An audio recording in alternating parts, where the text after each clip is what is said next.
दोस्तों, धीरे धीरे भारत दो टुकड़ों में बंटा हुआ नजर आ रहा है। अब ये दो टुकड़े कौन से हैं? ये दो टुकड़े हैं नॉर्थ इंडिया और साउथ इंडिया में। नॉर्थ इंडिया में एक हिस्सा आप वेस्टर्न इंडिया का भी जोड़ लो तो ज्यादा अच्छा रहेगा, महाराष्ट्र गुजरात को।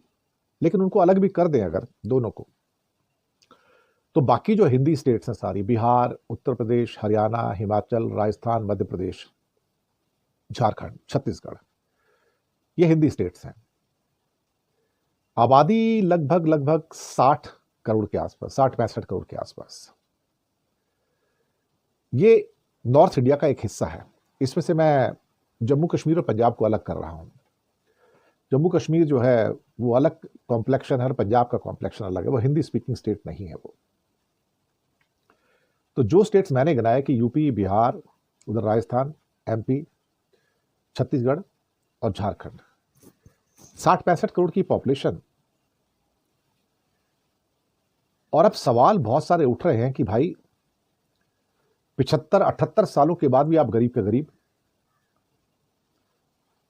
और जो साउथ की 5 स्टेट हैं, आंध्रा की 2, तेलंगाना और आंध्रा, कर्नाटका, तमिलनाडु और केरला, 5 स्टेट, आबादी 26 करोड़ और पूरे भारत का 1/3 इकोनॉमी यहां से निकलता है। 1/3 इकोनॉमी, करीब करीब 35%। 20% पॉपुलेशन और 35% का उत्पादन। भारत के सबसे ज्यादा पढ़े लिखे लोग इन्हीं 5 स्टेट में रहते हैं। भारत के सबसे ज्यादा अनपढ़ लोग उन्हीं 6 हिंदी स्टेट में रहते हैं जो मैंने गिनाई। तो 6 Hindi state versus 5 so called आपके, जिसे क्या कहते हैं ना, साउथ इंडियन स्टेट। हालांकि दिल्ली को भी काउंट कर सकते हो, उसके बीच में हिमाचल भी ले सकते हो। हिमाचल, हरियाणा ले लो और दिल्ली ले लो, राजस्थान, यूपी, बिहार, छत्तीसगढ़ और झारखंड, तो करीब करीब 7-8 हो जाते हैं। आबादी करीब करीब 65 करोड़ के आसपास। ये 65 करोड़ उतना उत्पादन नहीं करते जितना साउथ के 26 करोड़ लोग उत्पादन करते हैं। आप हैरान हो गए ना, ये सच बात है, मैं आपको बताऊं। इसलिए नॉर्थ और साउथ का डिवाइड बढ़ता चला जा रहा है। कई लोग कहेंगे आप ये नॉर्थ साउथ के डिवाइड की बात क्यों करते हो, भारत तो एक है। भारत ऊपर से एक दिखता है लेकिन अंदर से अलग है। जैसे कि हम नॉर्थ ईस्ट को कोई तवज्जो नहीं देते। नॉर्थ ईस्ट के लोग जब आते हैं नौकरी वगैरह करने को, तो हमारे नॉर्थ इंडिया में उनको किस निगाह से देखा जाता है, उनको कौन से शब्दों का इस्तेमाल करते हैं कि ऐसी शक्लों वाले लोग यहां पर कहां से आ गए। माइंडसेट का फर्क है नॉर्थ इंडिया के और हिंदी स्टेट्स के और साउथ इंडियन स्टेट्स के माइंडसेट में फर्क है। साउथ इंडिया सारा का सारा बहुत सभ्य है, सिविलाइज्ड है। शब्द कई लोगों को थोड़ा सा नागवार गुजरेगा जो मैं बोलने जा रहा हूं। और नॉर्थ इंडिया के जो हिंदी स्टेट्स हैं वहां पे सिविक सेंस की बहुत कमी है। एक बहुत बड़ी संख्या अनसिविलाइज्ड है और साउथ में सिविलाइज्ड है। इसलिए कहता हूं कि भारत 2 भागों में बटा हुआ है। यहां पर मैं बाकी भागों की तो बात ही नहीं कर रहा हूं, नॉर्थ इंडिया, साउथ इंडिया। सिर्फ इकोनॉमिक फिगर्स की बात नहीं है इसमें। इकोनॉमी, लोगों की सोच, विचार, डिसिप्लिन। सड़कों पे देखो तो आपको गंदगी नहीं मिलेगी, साफ सुथरा पर मिलेगा आपको। यहाँ पर बिल्कुल नीट एंड क्लीन सड़कें मिलेगी, सफाई बहुत ज्यादा है, लोगों में सभ्यता बहुत है, सिविक सेंस बहुत है, ट्रैफिक डिसिप्लिन बहुत है यहाँ पर, जो आपको नॉर्थ इंडिया में नहीं मिलेगा बिल्कुल भी। साउथ इंडिया में जो एजुकेशनल स्टैंडर्ड्स है बहुत ज्यादा हाई है। इसलिए आप पाएंगे कि जितने भी अमेरिका में अधिकतर जो लोग आपको मिलेंगे H1B वीजा वाले टेक जायंट्स, सारे साउथ वाले हैं। ऑलमोस्ट 80% साउथ से आते हैं, वो 20% बाकी इंडिया से आते हैं। एजुकेशन और हेल्थ के parameters south India north India के मुकाबले कम से कम 100 साल आगे है। आज जहां नॉर्थ इंडियन स्टेट में आपको जो एजुकेशनल स्टैंडर्ड है वो मुश्किल से 60-65% की लिटरेसी है, वहां पर बहुत ज्यादा होगी, 70% के आसपास की। जबकि साउथ इंडियन स्टेट जो है 90% से ऊपर की लिटरेसी है इनकी। उनके हेल्थ स्टैंडर्ड भी अच्छे हैं। अगर सपोज करो कि बर्थ रेट को देखा जाए तो बिहार में 3 का है, तमिलनाडु में 1.4 का है, आधे से भी कम है। आप सोचिए, ये यूरोपियन रेट है। तो अगर आप पॉवर्टी को देखो तो बिहार में 1/3 लोग अंडर द पॉवर्टी लाइन है, जबकि तमिलनाडु में मुश्किल से 11% पॉवर्टी लाइन के नीचे नहीं है, बस थोड़े बहुत गरीब हैं। चाइल्ड मोर्टेलिटी रेट बिहार में 27 है, तमिलनाडु में 13 ही है। मैंने एग्जाम्पल के तौर पर तमिलनाडु लिया, मैंने केरला लिया ही नहीं, केरला तो टॉप पे है बिल्कुल ही, वो तो तमिलनाडु से भी आगे है। प्रेगनेंसी में जो डेथ है बिहार में जहाँ 118 है, तमिलनाडु में सिर्फ 54 है, और बिहार केरला में तो और भी कम है। पब्लिक हॉस्पिटल बिहार की आबादी जबकि तमिलनाडु से ज़्यादा है, दुगनी से थोड़ी सी कम है, पर 1862 हॉस्पिटल या प्राइमरी सेंटर बिहार में, जबकि उसके मुकाबले तमिलनाडु में 2644। लगातार साउथ इंडिया नॉर्थ इंडिया को फीड कर रहा है। पैसे साउथ इंडिया कमाता है, टैक्सेस ज्यादा साउथ इंडिया देता है, और वो बांट दिए जाते हैं यूपी बिहार के अंदर,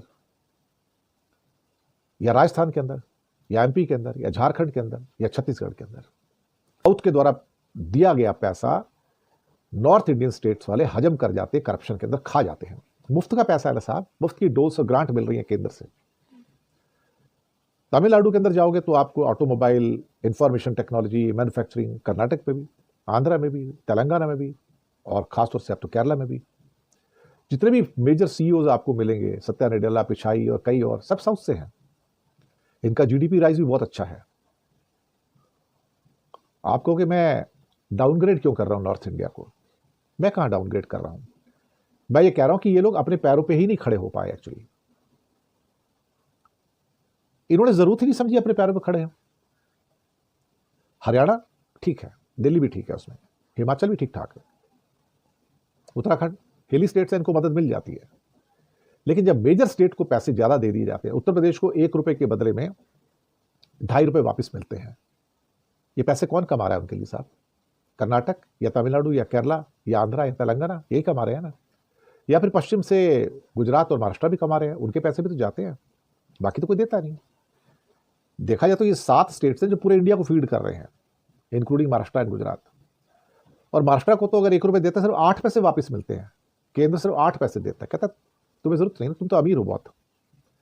लेकिन जिन गरीबों को दिया जाता है, बिहार, अब यूपी को, क्या वो उसको जस्टिफाई करते हैं? नहीं, वो 24 घंटे कटोरा लेके खड़े रहते हैं, 2400 घंटे।